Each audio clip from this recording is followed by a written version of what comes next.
Right here, ho, we're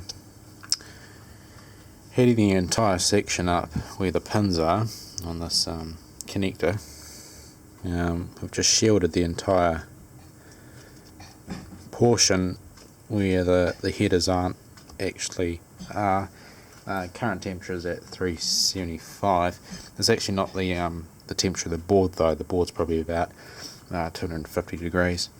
So we need it to be at least 280 for reflow of lead-free solder. So I'm going to just bump up the temperature a wee bit here, and we're about to come at reflow stage here. And the whole point of this is to remove the entire connector at one point.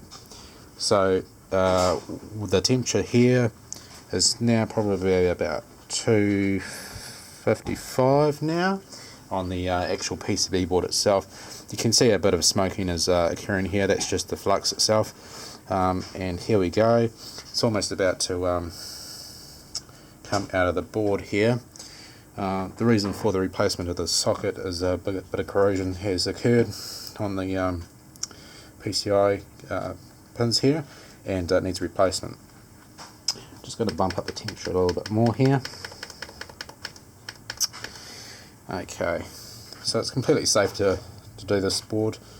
I've pre-warmed the board to get rid of any moisture, to stop delamination. This is probably a 16 layer board. Okay, we're ready to go. Getting quite loose now. Here we go, nice and easy. Now as for replacing the connector, probably want to preheat the board, use compressed air to blow out the solder in the holes, the barrel, sorry, and we'll just try to lift this straight up.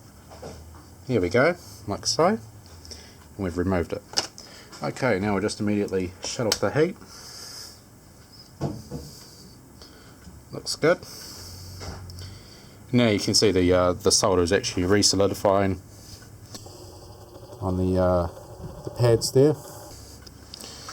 That looks good. Okay, job done.